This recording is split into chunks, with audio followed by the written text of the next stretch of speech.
Magandang gabi mga kapuso! Ako po ang inyong Kuya Kim na magbibigay sa inyo ng trivia sa likod ng mga trending na balita. Ayon sa DILG, muli na raw papayagan ang pagkakaroling ngayong Kapaskuhan sa mga area na nasa Alert Level 2. Basta susundin lang ang minimum public health standards. Kaya ang ilan naghahanda ng tumodong mag-jingle all the way. Pitpitin na ang mga tansan, ihanda na ang mga tambol. At i-ready na ang inyong Pasko playlist dahil ang latest mga darling papayagan na uli ang pangangaroling. Kuya Kim, sinong national artist ang sumulat ng Tagalog lyrics ng Ang Pasko ay Sumapit? Kuya Kim, ano na? Ang Pasko'y Sumapit ay kinompose ng musical director na si Josefino Senisal bilang background music dapat sa isang pelikula. Pero nang lapatan na ito ng letra ng kaibigan niyang national artist na si Levi Celerio, sinilang na ang isa sa pinakapopular na awiting pamasko na suki sa pangangaroling. Pero may ilan din na nagsasabi na ang original lyrics at composition nito gawa ng mga Cebuano sina Vicente Daclan Rubi at Mariano Vestil. Ang pamagat ng kanta, Kasadyaning Takna. Dito sa isang lugar sa Antipolo, may isang grupo ng mga nangangaroling na sa sobrang kinakarir, napakahirap paghindian at napakahirap bigyan ng maliit na halaga lamang. Kilalanin natin ang Jingle Becks. Jingle, jingle, jingle, jingle, jingle, jingle, jingle, jingle, jingle, jingle bell.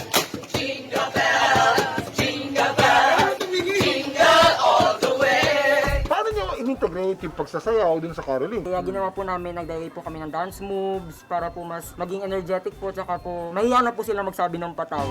Ang pangangaroling nagsimula pa nung panahon ng mga Kastila. Ang pagbibigay ng aginaldo, nakuha rin natin sa mga Espanyol. Katunayan, ang salitang aginaldo nangangahulugang bonus sa Spanish. Practice tayo. 1, 2, 3, ganun. Jingle bell, jingle bell, jingle all the way. Always fun, it's your ride, one Matapos ang practice, gora na! Ang challenge, baka pamasko kami ng 1,000 piso.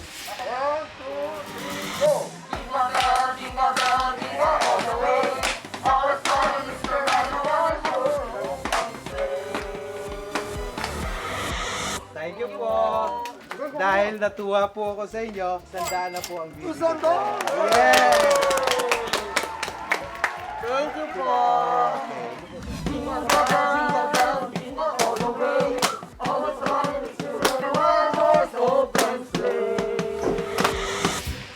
Thank you na! Ang binigay po ni Lola, 500 piso. 500 piso po. Maraming salamat po. Always fun, it's your ride, one horse open sleigh. Ay, naku naman! Naku!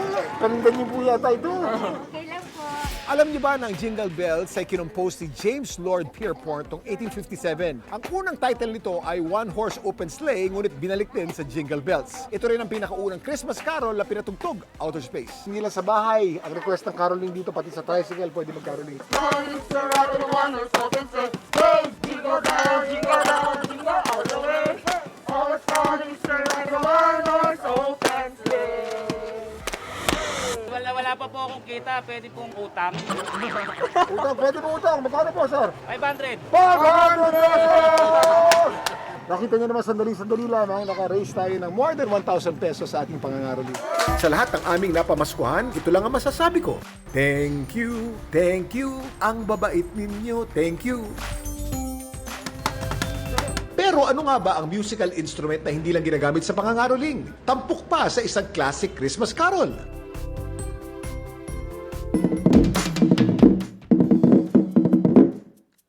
Tambol ang isa sa madalas gamitin sa caroling. Katunayan, ang isa sa mga sikat na Christmas song, ang Little Drummer Boy, na ang original title ay Carol of the Drum. Una itong nirecord noong 1951 ng Trap Family Singers. At noong 1958, pinalitan ang title nito at ginawang Little Drummer Boy. Samantala, para malaman ang trivia sa likod ng viral na balita, i-tweet o i-comment lang, #Kuya Kim, ano na? Laging tandaan, kimportante ang may alam.